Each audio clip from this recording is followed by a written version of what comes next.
నా ప్రియమైన సహోదరులారా, బిజినెస్లో బర్కత్ రావడం లేదా ఈ 3 పనులు చేయండి. చాలామంది అనుకుంటారు డబ్బులు ఎక్కువగా కనిపిస్తే అదే బర్కత్ అని అనుకుంటారు. అలా కాదండి. డబ్బులు ఎక్కువగా ఉంటే అది బర్కత్ కాదు.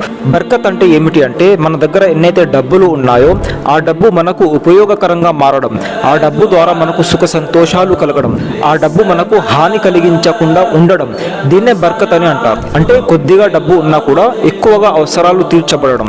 మరి అలాంటి డబ్బు మనకు కావాలి అంటే, అలాంటి డబ్బులో మనకు బర్కత్ కావాలి అంటే ఈ 3 పనులు తప్పనిసరిగా చేయాలి. ఇందులో నెంబర్ 1 వచ్చేసి సదకా, అంటే దాన ధర్మాలు. అరే మా బిజినెస్ నడవడం లేదు అంటే మీరు దాన ధర్మాలు చేయండి అని అంటున్నారేంటి అని మీరు అనుకోవచ్చు.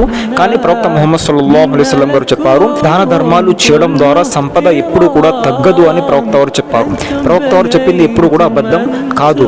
మీ దగ్గర ఉన్న దాంట్లో వారంలో ఒకసారైనా లేదా 15 రోజులకు ఒకసారైనా లేదా కనీసం మంత్లీ నెలకు ఒకసారైనా కూడా మీరు మీ దగ్గర ఉన్న దాంట్లో దాన ధర్మాలు చేయండి. అల్లాహ్ తబారక తఆలా మీ యొక్క సంపదలో బర్కత్ను ప్రసాదిస్తాడు.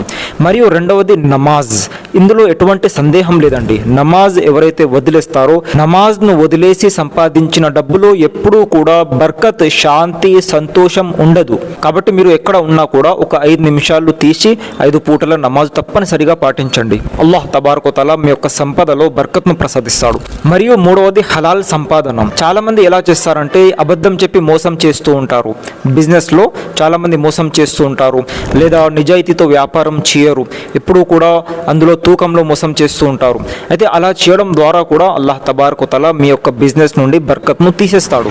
కాబట్టి నిజాయితీతో వ్యాపారం చేయండి, నమ్మకంతో వ్యాపారం చేయండి. అప్పుడే ప్రజలు కూడా మిమ్మల్ని నమ్ముతారు, అల్లాహ్ కూడా మీ యొక్క బిజినెస్లో బర్కత్ను ప్రసాదిస్తాడు. కాబట్టి డబ్బు ఎంత వస్తుంది అనేది ముఖ్యం కాదండి, అందులో బర్కత్ ఎంత ఉంది అనేది ముఖ్యం.